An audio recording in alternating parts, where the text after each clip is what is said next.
আসসালামু আলাইকুম চাচা যান, অনেকদিন পরে দেখলাম, কেমন আছেন আপনি? ওয়ালাইকুম আসসালাম ভাতিজা। আল্লাহর অশেষ রহমতে আমি ভালোই আছি। তো বাবা, তোমার ব্যবসা বাণিজ্য কেমন চলছে? আলহামদুলিল্লাহ চাচা যান, ব্যবসা ভালোই চলছে। তো চাচা যান, বাসার সবাই কেমন আছে? আলহামদুলিল্লাহ, ভালো আছে সবাই ভাতিজা। ভাতিজা, একটা কথা বলি, আজকাল দেশের পরিস্থিতি ভালো না, তাই সাবধানে ব্যবসা দেখাশোনা করিস। ধন্যবাদ চাচা। তবে আমার এই ব্যবসা, দেশে পরিস্থিতি ভালো থাকলে আমার ব্যবসার কোনো লস নাই চাচা। রেস্টুরেন্ট ব্যবসা একটা লাভজনক ব্যবসা চাচা। লস না হলেই তো ভালো ভাতিজা, এরকম ব্যবসাই তো সবাই করতে চায়। চাচা, এটা হলো নগদ টাকার ব্যবসা। খাওয়া দাওয়া শেষ তো বিলও দেওয়া শেষ। এখানে আত্মীয় স্বজন বলে কোনো কথা নাই, একটা টাকাও বাকি নাই।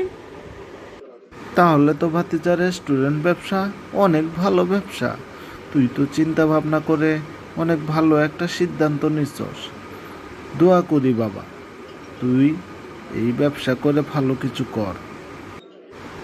হ্যাঁ চাচা, এবার সবাই আমার জন্য দোয়া করবেন, যেন এবার ভালো কিছু করতে পারি।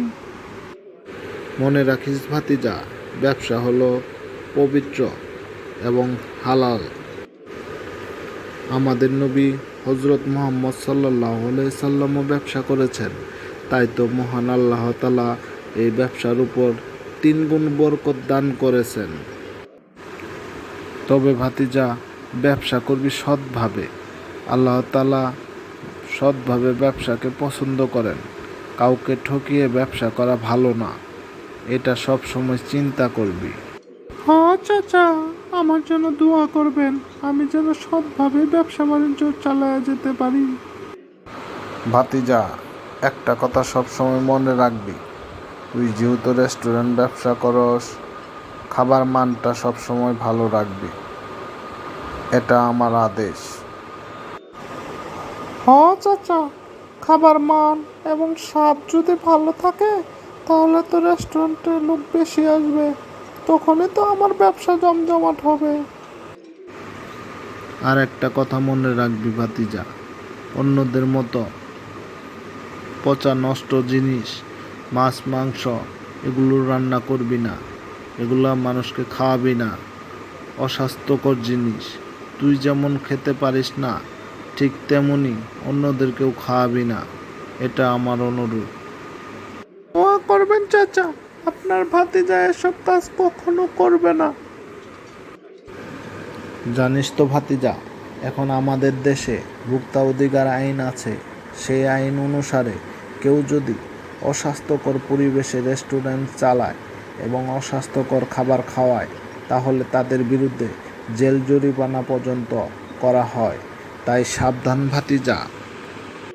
অনেক খুশি হলাম চাচা, আপনি আসার পরে আমি অনেক কিছু জানতে পারলাম। আপনার কথা মতো সব সময় চলার চেষ্টা করব চাচা, দোয়া করবেন আমার জন্য। ধন্যবাদ চাচা, আপনি আমার এখানে এসে অনেক কিছু বুদ্ধি পরামর্শ দেওয়ার জন্য আমি অনেক উপকৃত হয়েছি চাচা। আপনার প্রতি আমার অনেক কৃতজ্ঞতা চাচা। আচ্ছা ভাতিজা, আজকের মতো যাই তাহলে, অন্যদিন আবার দেখা হবে ইনশাআল্লাহ।